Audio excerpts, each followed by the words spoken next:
आप देख रहे हैं जगत गुरु तत्वदर्शी संत रामपाल जी महाराज के मंगल प्रवचन सभी धर्मों से प्रमाणित किया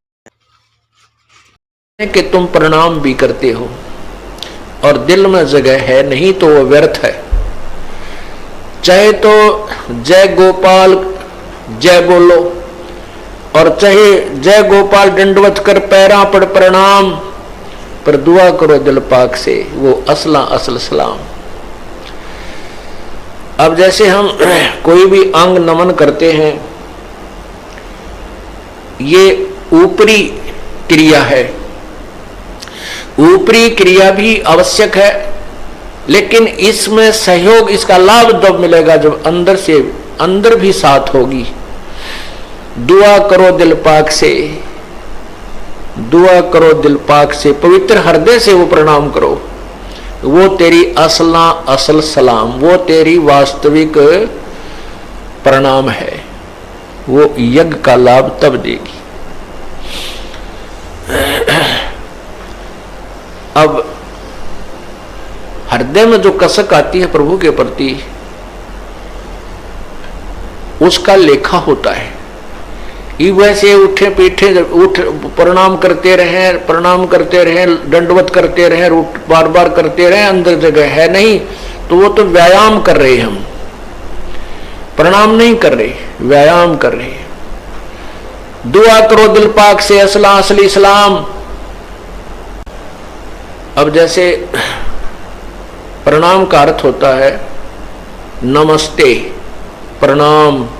नमस्ते का अर्थ होता है मैं आपको झुकता हूं, नमन करता हूं, ऐसे इसको प्रणाम कहो, नमस्ते कहो, नमस्कार कहो। तो हमारा साथ में शीश भी झुकना चाहिए और साथ में हाथ भी करबद्ध होने चाहिए। तो क्या बताते हैं, आए का आदर करे और चल तो नवावे शीस, तुलसी ऐसे मीत को मिलियो बिस्वे बीस। आए का आदर नहीं नाने नन में नेह, तुलसी वाना जाइयो चाहे कंचन बरसे में।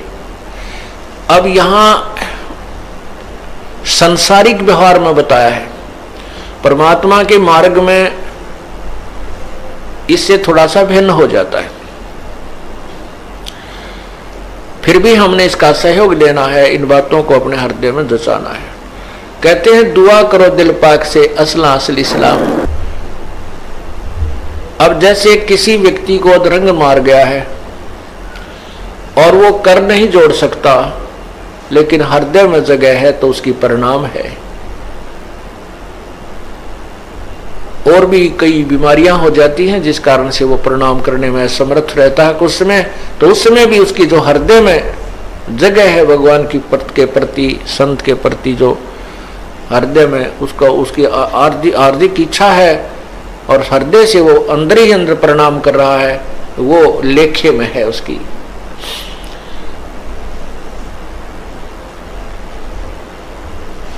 अब क्या बताते हैं कि अजाजील नाम का एक साधक अपने गुरुदेव की आज्ञा अनुसार प्रणाम किया करता था,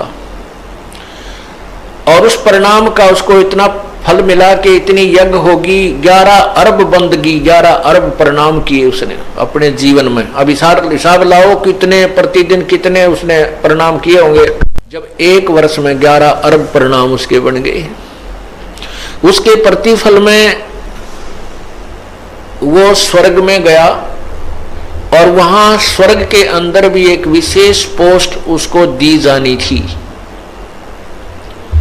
जो ब्रह्मा विष्णु महेश आदम जी को भी प्राप्त नहीं हुई, वो पद उसको मिलना था। इतनी कमाई, इतनी यज्ञ का फल बन गया। अब आपको पता है कि तीनों लोकों में प्रवेश करके सबका धारण पोषण करने वाला उत्तम पुरुष तो अन्य ही है, अर्थात सबको किए हुए कर्म का फल देने वाला भी वो परमात्मा इन ब्रह्मा विष्णु महेश से भिन्न है। और वो भी इन्हीं विष्णु शिव आदि के रूप में प्रकट होता है। तो उस परमात्मा ने के पास ये गया अजाजिल, और भगवान ने कहा उसको कि भाई अजाजिल, आपने तो कलम तोड़ काम किया है, आपने तो बहुत ज्यादा कमाई की है, बहुत ज्यादा आपकी इतने यज्ञ बन गए हैं, इस यज्ञ के प्रतिफल में आपको बहुत उच्च पोस्ट प्राप्त होगी यहाँ देवताओं में। अब अजाजिल में बहुत ज्यादा खुशी होगी और अहंकार छा गया और कहा कि मेरा किए हुए कर्म का फल है, मुझे मिलेगा, मैंने मेहनत की है। तो उसने, भगवान ने कहा कि अजाजिल तेरे अंदर इतनी शक्ति आ गई है, तू एक व्यक्ति भी उत्पन्न कर सकता है। अजाजिल बोला, भगवान कैसे उत्पन्न करूं कि तू एक व्यक्ति उत्पन्न। गीता वेद पुराण से प्रमाणित ज्ञान सुन रहे हैं आप जी।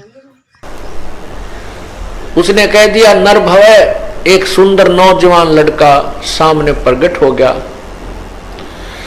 अब परमात्मा ने कहा कि अजाजिल इसको प्रणाम कर दे। अजाजिल बोला, मैं प्रणाम नहीं करूं, ये तो मेरा बेटा है, अपने पैदा किए हुए को बाप प्रणाम नहीं करेगा, मैं नहीं करूंगा इसको। अब भगवान बोला, रे बोले आदमी, तू यहां पर पहुंचा ही प्रणाम के कारण है, प्रणाम की कमाई से, और उसी में तू अब अभिमान कर रहा है।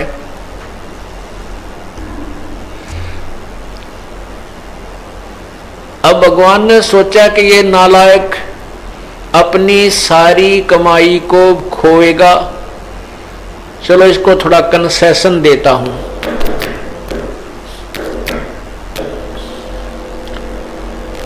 इसको कंसेशन देता हूं।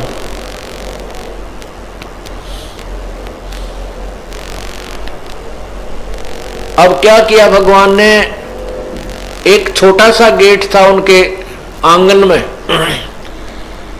एक मेन गेट था स्वर्ग में जाने का, एक बैक डोर जिसको कहते हैं, वो छोटा था, उस साइज में ऊंचाई ज्यादा नहीं थी, उसमें जाने के, उसमें से गुजरने के लिए पूरा झुककर जाना पड़ता। तो भगवान ने सोचा कि मैं इस अजाजिल की कमाई को बचा दूंगा यदि इसमें जरा सी भी नम्रता आ गई। तो उस लड़के को कहा कि बेटा तू जा, इस गेट से बाहर खड़ा हो जा, गेट के बाहर, गेट के सामने खड़ा हो जा।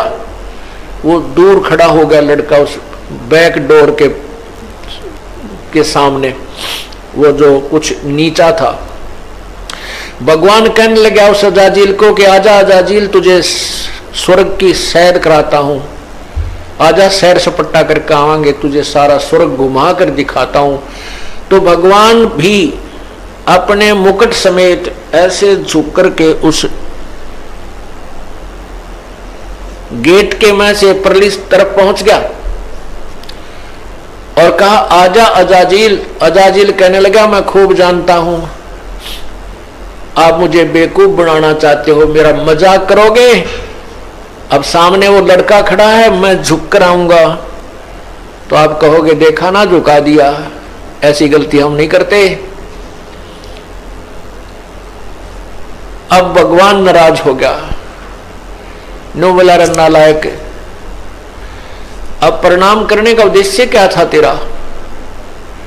प्रणाम करने का उद्देश्य था कि अभिमान ना रहे। अरिया नो की नो बीमारी पाल रहा तू, कहता भाग यहां से, और दूसरा तू एक परमात्मा के वचन का उल्लंघन कर रहा है, तूने दो दोष कर दिए, भाग यहां से। कहते हैं बेअदबी भाव नहीं साहेब के ताही, अजाजिल की बंदगी पलमा ही बहाई। क्रॉस लगा दिया उसकी सारी कमाई पर, भाग, तेरे जैसे ना जाने कितने बकवादी आते हैं। कहते हैं अजाजिल गधे की जूनी में चला गया, एक वचन अवहेलना करने से और साथ में अभिमान करने से। अब क्या बताते हैं, उसी का उदाहरण दिया है गरीबदास साहिब जी ने। अजाजिल बंदा ईराना समूल, सरे का वचन जिन किया अदूल। अदूल माने अवहेलना कर दी भगवान के दरबार के वचन की, भगवान के वचन की अवहेलना कर दी आज्ञा का पालन ना करने से उसकी 11 अरब की बंदगी नष्ट होगी। इसी प्रकार यदि आप हमारी बात को नहीं मानोगे, हम कह रहे हैं कि शराब मत पीना, तम्बाकू मत पीना, मांस मत खाना, तो आप इस प्रकार बर्बाद हो जाओगे। आप भजन भी कर रहे हो, भक्ति भी कर रहे हो, आपकी ये सारी व्यर्थ हो जाएगी। अजाजील बंदा ईराना समूल, सरे का वसन जिनकी ना अदूल, कि तुम हमारी आज्ञा का पालन नहीं करोगे तो अजाजिल की तरह अपनी भक्ति को भी नष्ट कर लोगे। अर्थात नाम भी लेते हो और फिर ये हमारी आज्ञा की अवहेलना करके विकार भी करते रहोगे, तो तुम्हारा कोई लाभ नहीं होगा भक्ति का।